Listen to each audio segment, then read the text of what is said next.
There are already a ton of tip videos about Palia, but the tips and tricks I'm going to be sharing in this video is a bundle of very important information that not many people talk about. Hey everybody, my name is Denobi, and I'm going to be sharing a few advanced tips and tricks that I've learned while playing this game so far. The best time to talk to the villagers in this game. Best time will be at around 5 p.m. or a little bit before. The reason being is that 5 p.m. is around the time where all the villagers will start walking towards the center of the map, the plaza. They'll all arrive around 6, but the reason why we're starting at 5 is because Ani and his family are going to be walking towards their family house at exactly 5 p.m. They start making their way, so you want to get there before they leave. But once you talk to them and then the rest of the villagers, you guys can then teleport to the second map central stables. And Tamala will be walking towards or already be near the central stables. So that's the perfect time to talk to her too. And that leaves the last 3 NPCs, which are kind of a pain to get, which is Hadori, Naofumi, and Mr. Robot Fisherman. Those 3 are going to be kind of out of your way unless you're going to be like hunting, or you know, it's up to you guys' discretion of how you want to talk to those guys. Also, before we move on, some of you may have realized that sometimes Zeki sends you a lucky coin through the mail. He does this once a day if you have bought something from his store. So once every real life day, make sure you buy something so you can get Zeki to send you 1 lucky coin, which is basically a free $10,000. There's also a chance for you guys to get a blueberry or apple seed from a lucky coin. Other than that, I have a very important tip for you guys, and that is to change your sprint setting to toggle the sprint. Now there's a tap to sprint button. This is what it's usually at. This is its default tap to sprint, and that usually means that you tap and you sprint, but when you stop moving, you're not sprinting anymore, which gets annoying, especially when picking things off the ground. So that's why I use toggle to sprint, because when toggle to sprint is activated, I press toggle to sprint, I stop, so now I'm always sprinting. That means when I pick something up, even afterwards, I'm going to continue sprinting. Before we move on to my next big tip, which is going to be about farming, I would like to point out 2 quick tips. And the first tip is that you don't gain XP based on what you're doing, only based on what you pick up. As you can see, I only got XP when I picked up that item. And the last quick tip is tool durability. As you can see at the bottom right, my axe is half durability. And when that durability reaches 0, my axe will actually break and I have to recraft it again. So I wanted to point this out just in case for those who don't know. But on to farming over here. As you can see, this is my farm. But with farming, the main goal for me is to get to max level, because at max level, you actually unlock blueberries and apples. And they make a lot more money than all the other plants. But that's why I've planted tomatoes, because harvesting tomatoes is one of the fastest ways to level up your gardening skill. The reason being is because they grow extremely fast. As you can see, this tomato right here, when I pick it up, the stalk stays. And in 2 hours or 2 in-game days, it will grow again, which is faster than every other crop in this game. The only downside is that the first time you plant a tomato seed, it'll take 2 days for the stalk itself to grow. And then it will take 2 days for the tomatoes to grow. Meaning that when you first plant a tomato, it'll take 4 days for it to fully grow. I would also like to point out that the only time you ever actually have to pay attention to your crops is at 6 a.m. in the game. Nothing will happen to your crops at all until it reaches 6 a.m. So make sure every hour at 6 a.m. you upkeep your farm. But if you don't want to waste that much time, or if you don't want to worry about it, there is a way to make farming completely idle.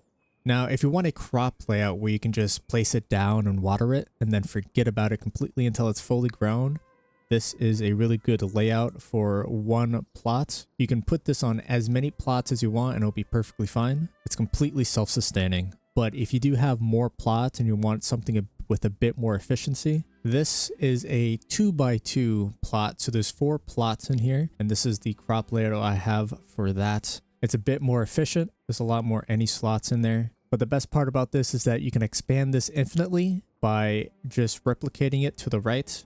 And this becomes a 3x2 completely self-sustaining, and then this is a 4x2. And of course, if you want more potatoes than tomatoes, you can always switch out the sequence to make it potato, tomato, potato, potato, tomato, potato, potato, tomato, potato, potato, tomato, potato. Potato, tomato, potato. There is a website out there that can help you find specific things called PaliaMaps.com, and it'll help you find things out into the wild. Like for instance, in Kilima Village, if you want copper, click on here in copper, and this is all the potential spawns or where people have found copper before.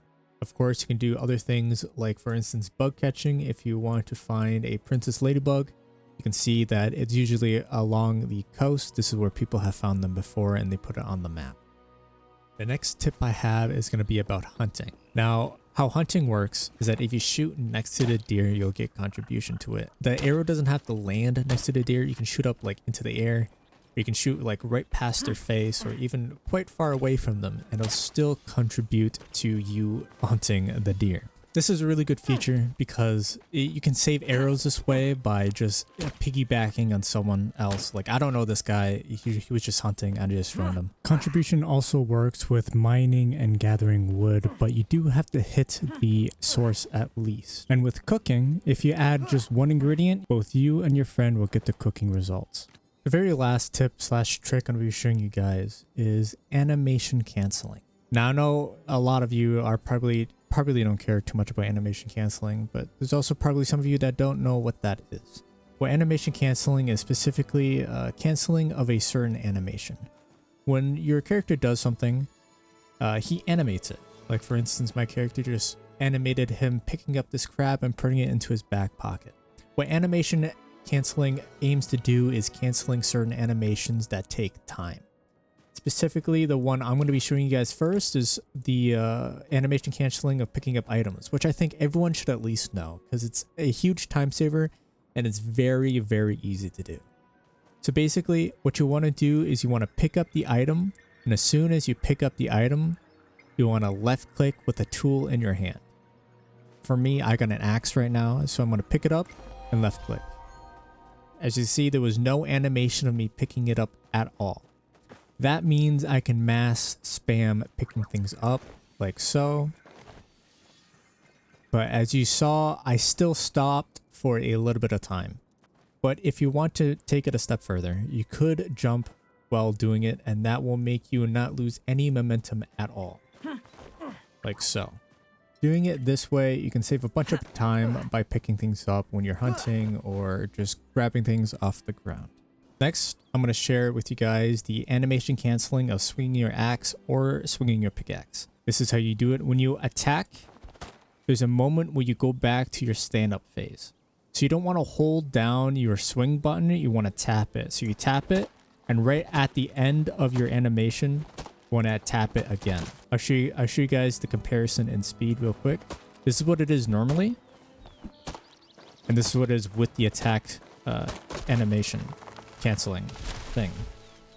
You can see it's significantly faster. It's the same thing with the pickaxe, but it doesn't seem that much faster. This is what it looks like normally compared to the animation canceling. It's a little faster, but it's not as drastic as it is with the axe. The last animation canceling is going to be about the bow. And now with the bow, usually when you shoot, you got a whole like second where you can't move at all. But if you right click right after you shoot, you can move instantly afterwards. The best part about this though is that you can combine this with jumping as well. Meaning that if you do this correctly, you can constantly move while shooting your bow. This is what that would look like.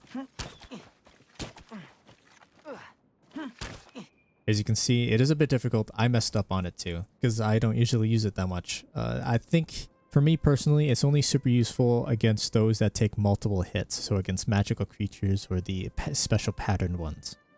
Otherwise, you can just shoot everything else in one shot anyways with the bronze arrow. Now, that's basically it for this video. I saved animation canceling for last because I really like animation canceling, but I know it's not for everyone.